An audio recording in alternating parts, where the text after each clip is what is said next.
দর্শক, নগর ভবনের সামনে আছেন আমাদের সহকর্মী তন্দ্রা তারুণ্য, সরাসরি যোগ দিচ্ছেন তিনি। তন্দ্রা, অবস্থান কর্মসূচির কারণে নগর ভবনের স্বাভাবিক কার্যক্রমে কি প্রভাব পড়েছে এবং সেখানকার বর্তমান পরিস্থিতি কি, আমাদেরকে বিস্তারিত জানাবেন।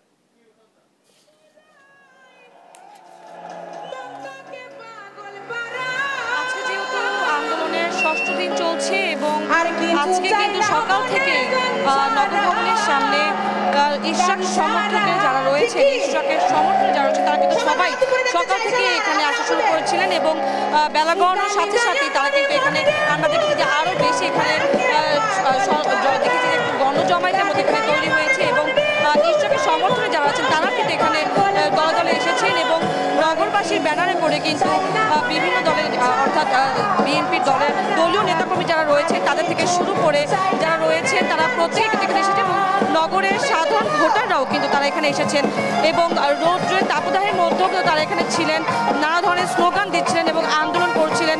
একইভাবে কিছুক্ষণ আগে কিন্তু বৃষ্টি হয়েছে এবং এই বৃষ্টির মধ্যেও কিন্তু তারা কিন্তু এখানে বিভিন্ন ধরনের স্লোগান দিয়েছে এবং একতাটা প্রকাশ করে তারা বারবারই যে দাবিটি ছিল সেই দাবির কথা তারা তুলেছে এবং বারবারই বলছেন যে আসলে যত দ্রুত সম্ভব ইশরাক হোসেনকে যেন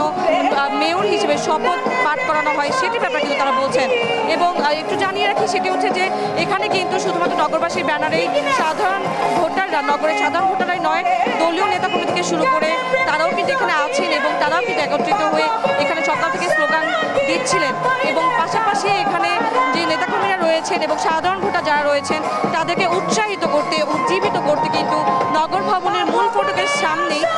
কনসার্টের মতো আয়োজন করা হয়েছে এবং স্টেজ করে এখানে কনসার্টের মতো করে আয়োজন করা হয়েছে এবং নানা ধরনের সঙ্গীত পরিবেশন করা হচ্ছে। পাশাপাশি দলীয় কর্মী যারা রয়েছেন, নেতাকর্মী যারা রয়েছেন তারা কিন্তু বিভিন্ন ধরনের স্লোগান দিচ্ছেন এবং একদম বলা যায় যে একটি এখানে একটু গণজমায়েত হয়ে জনসমুদ্রের মতো পরিবেশের সৃষ্টি হয়েছে এবং সকাল থেকে আমরা দেখেছি যে আসলে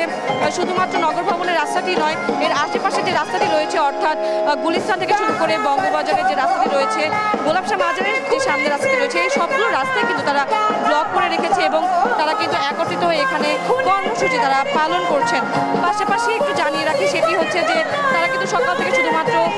মেয়র হিসেবে ইশরাক হোসেনকে দেখতে চান, সেজন্যই তারা কিন্তু নানা ধরনের স্লোগান দিচ্ছেন না। তারা কিন্তু পাশাপাশি এটিও বলছেন যে আসলে যেহেতু ইশরাক হোসেনকে এখন পর্যন্ত